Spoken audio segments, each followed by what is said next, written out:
'di ba? Alisin ko na ho mga kababayan. Eto pa, no, yung mga ganyan halatang ano, eh, halatang, balat kayo. Oh, nasaan ba yun? Video, si Cardema, Davao, aalisin ko na si Cardema. Ano po, oo. Ngayon, dumako tayo. Kanino? Kay Inday Sara Duterte, mga bossing. Yung mga balat kayo, halatang-halata ho yan mga bossing. Yung mga pagkukunwari, halatang-halata po yan mga kababayan. O eto, tingnan nyo. And then, the word coming from BP is coming from movies in Netflix. Halata nyo din? No? Yung tipo bang mga, I want a bloodbath. Talaga. Eto, mga kababayan, nung nakita ko, doon mismo, no? Sa Pilipinas Today, bloodbath after mass. May 17, 2025, BP Sara Duterte nagsimba sa Carmelite Monastery sa Davao City. No, yan. Same day din ho, mga boss chief amo sir, sinabi ni Inday Sara Duterte, no, I want a bloodbath talaga. Dadanak ang dugo, kung ano-ano pa, lahat na, mga bossing. Biruin mo tayo, no, kapag ka nagsimba, tayo medyo sasabihin pa natin sa sarili natin, "Uy, wala munang gagawang masama, Siguro tatagal ho yan, eh, mga 2, 3 araw mga kababayan, eh, bago tayo makapagsabi ng mga o makapag-isip ng mga masasamang gawain. Tatagal pa ng gano'n. Dito, mga kababayan, instant pagkatapos magsimba, gusto ko, magkakaroon ng pagdanak ng dugo sa impeachment. Ibang klase po, mga kababayan. Tapos idagdag mo na 'pag naalala mo yung sinabi ni dating Pangulong Duterte sa sino ba 'tong estupido na 'to na may gawa? Ginawa tapos sisirain, tas sabay PI.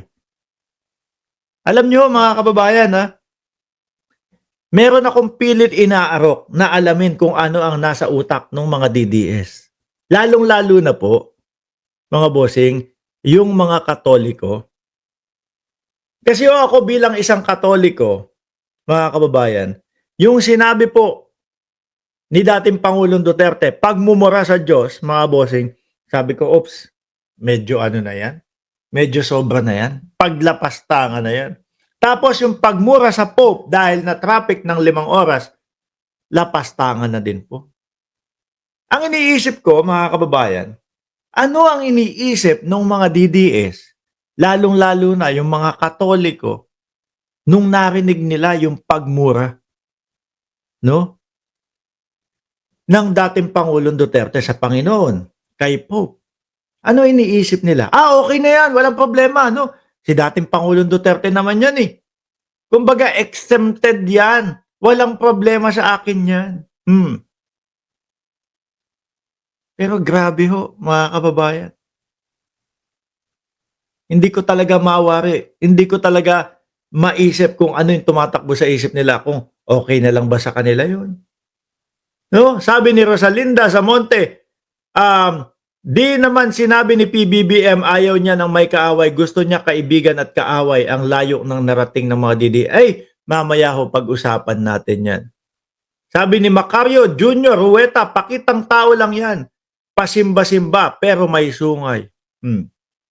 Hindi, pero ang ano ko dito, pag-a-analyze ko kay BP Sara, yung sinabi niya na pagpapapatay, no, o yung banta sa buhay ng Pangulo, para ho sa akin mga kababayan, malalim talaga yun, eh.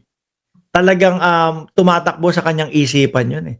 Bakit to, mga bossing? Simula pa lang ho nung una niyang press conference, no? Nung una niyang press conference, mga kababayan, ano narinig natin sa kanya? Paghukay sa bangkay ng dating Pangulong Marcos Sr. Itatapon sa West Philippine Sea. Brutal na ho, eh. Karumal-dumal na ho, mga bossing, eh. Tapos bago pa matapos yung press conference na yon, mga kababayan, meron pang isang alas na binunot si Inday Sara Duterte. Yun nga daw po yung bata nang hihingi ng oras ng Pangulo, "Oh, can I have your time, Mr. President?" Nung hindi daw binigay ni Pangulong Bongbong Marcos, mga bossing, ang sagot niya, "Gusto kong putulin yung kanyang ulo."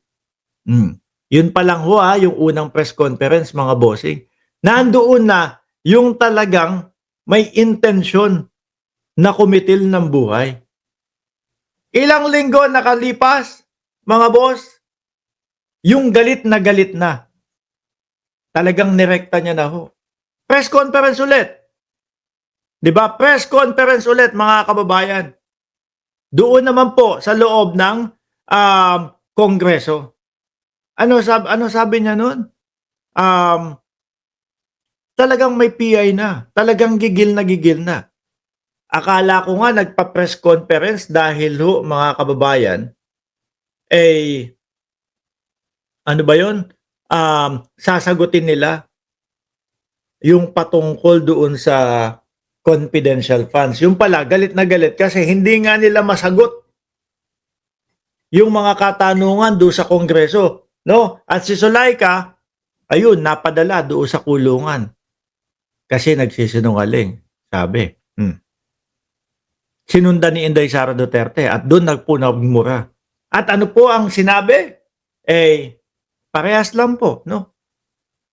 Pagpapatay sa Pangulong Marcos Jr.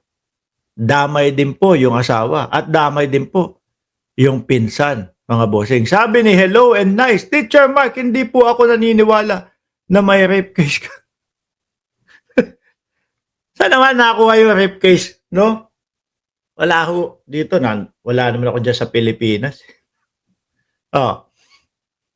Sino papaano dito? Sino RAPE? Diyos ko po, Lord. Ngayon ho, mga kababayan, kita nyo na lahat ng serye, pati po halos karamihan ng sinasabi, halos karamihan ho, mga bossing, nang lumalabas sa bibig ni Inday Sara Duterte, karahasan, no? Bloodbath, dadanak ang dugo. Di po ba? Paulit-ulit hong ganun. Puro ganun na lang ho, mga kababayan. Pero etong sa bloodbath, para ho sa akin, tinatakot ni Inday Sara Duterte yung mga senador. Kapag kayo bumoto na ako ay ma-impeach, eto mangyayari sa inyo. Ganito ang posibleng mangyari. Danak ang dugo. Kumbaga, panakot para kung sakali man na iniisip nyo na i-impeach ako, may kalalagyan tayo. Sabi ni Neng Gigi, hindi naman sa pinipintasan or bash si Sara, no? Yang si Sara utak kriminal at mukhang sanay na silang pumatay, magsalita lang. Yun nga, hoy. Yun yung sinasabi natin, no? Nung panahon ng dating Pangulong Duterte, ano sinasabi sa kanila? 20,000 hanggang 30,000. Mga bossing, ang namatay nung panahon ni dating Pangulong Duterte. Tapos itinatanggi nila yun. Pero lahat ng maririnig natin sa kanila, mga bossing, ganito. Tapos makikita mo yung isang Paulo Duterte naman, nandoon sa beer house. Diba? May binubuntal. Tapos may hawak na patalim. Iniuunday, inayaamba doon sa taong kaaway niya. Kaya, pansin ng taong bayan, simba-simba, wala naman.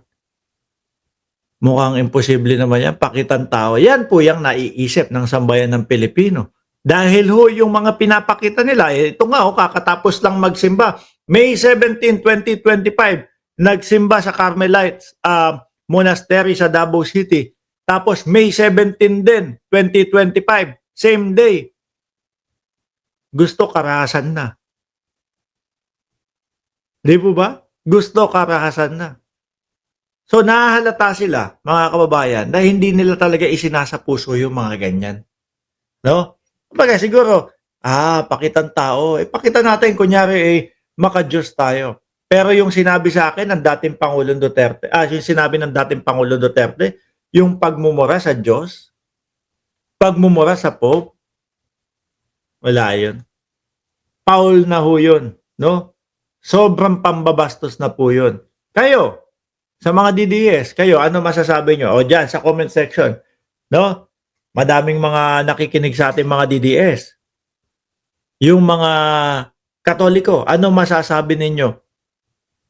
No? Pwede nyong isulat dyan sa comment section kung ano yung maisasagot nyo at ano yung nararamdaman nyo habang naririnig nyo yung pagmumura ni dating Pangulong Duterte sa Diyos at sa Pope.